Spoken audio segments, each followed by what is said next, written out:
so.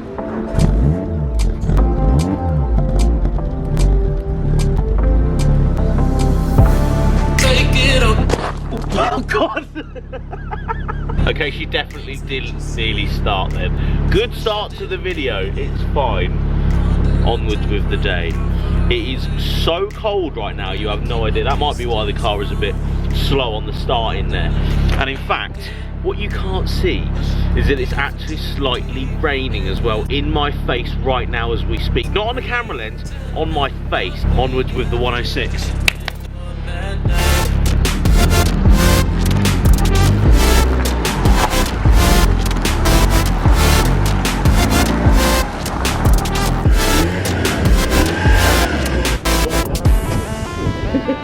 That was scary, first time ever done that.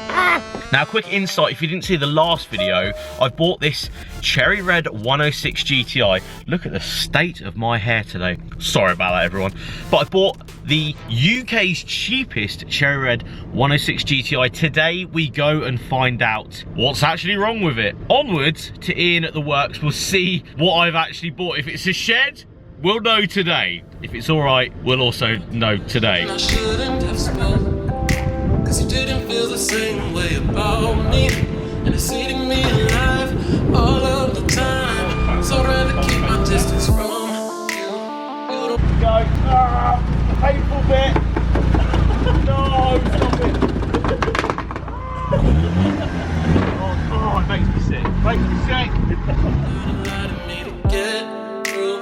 Push and pull me off into the deep end, and let's pretend that nothing ever happened on that. Green button. Green button. The one button. Press and hold, that's it.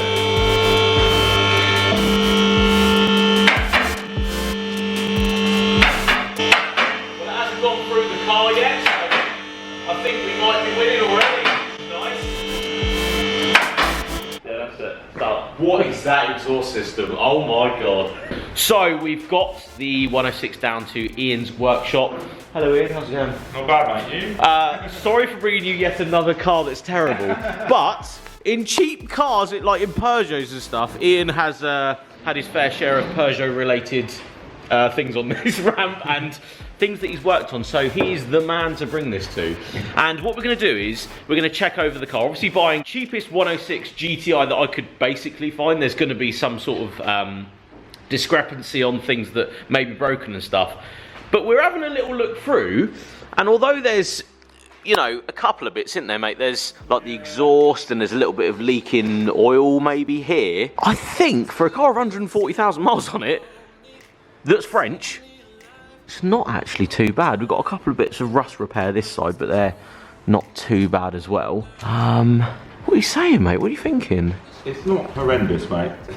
It's not horrendous. That's always a good start. We have got a little bit here. Just a little bit just here. There. Just a little hole there. Exhaust, obviously. Exhaust was one of those things I did actually want to replace it because of the back box anyway. It's a little bit too big for the car, in my opinion. This bit isn't too bad, is it? The exhaust bit, but down here there's... Yeah. This is upside down that's been catching on literally every time we've put it on the low loader. And then there's just patchy bits coming all the way down.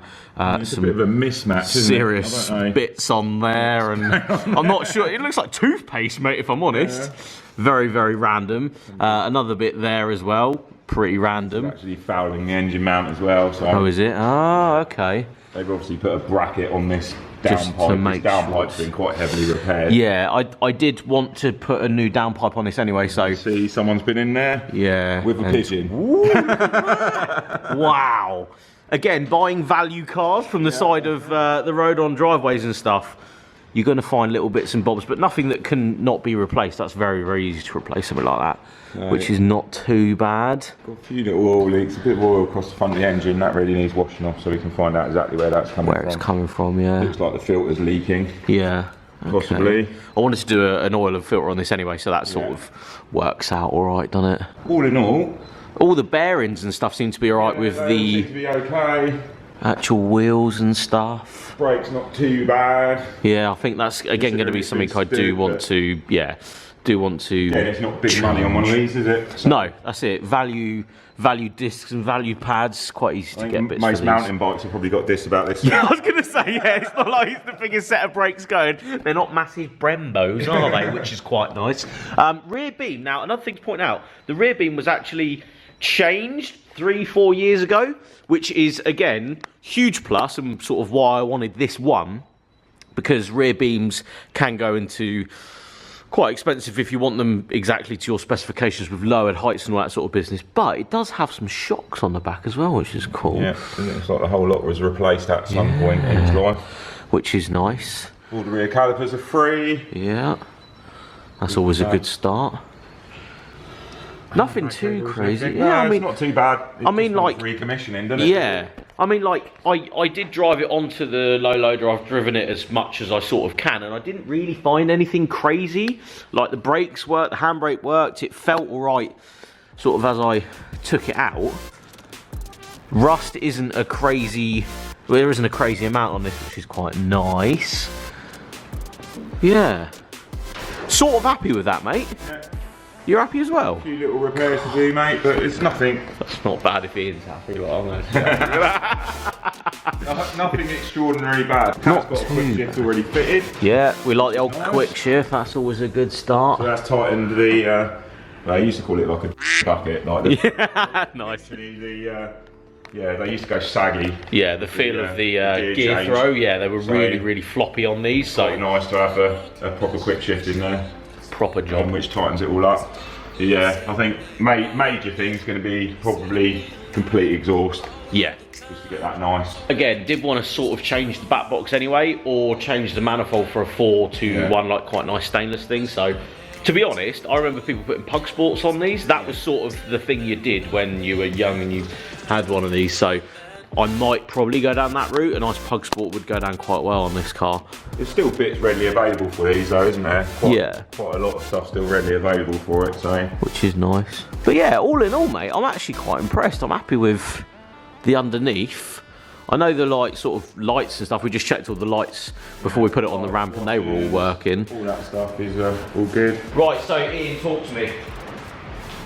Scrapyard or? I don't think it's that bad, mate. No, to be honest, we're actually quite impressed with how good this is underneath. Yes, I understand there's a little bit of patching next to the passenger side front. Yeah, that there's needs a to be little done. bit, couple of little bits on the floor. We were expecting that, if I'm quite honest. It's somewhere that I think a lot of these do start going there. As you can see, there's patches that have already been done. Not crazy though, just a little bit, which is really nice. The exhaust has been just put together over years, I think, of just patching and patching and patching. Yeah.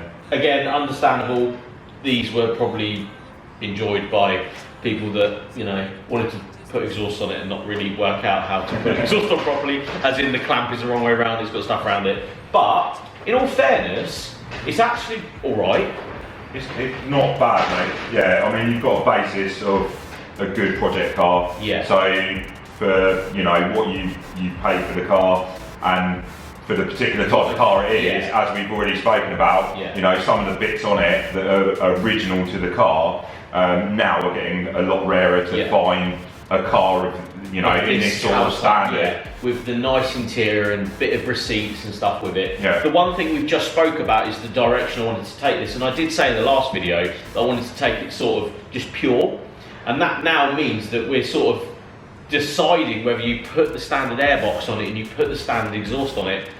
I want to do silver wheels and stuff, but do you go that far? Because I've got to change the exhaust anyway, really. So do I go down that route? Leave a comment below. I'm not sure. Like, we've already sort of spoken about it and thought, well, yeah, values and stuff. I think it is there to put the stuff back on it to make it a bit purer in that way. Not that I'm fighting for value on this, and I'm not trying to make money or anything. I just want the nice version of this car that I want. That might be the route to go down. I'm not sure.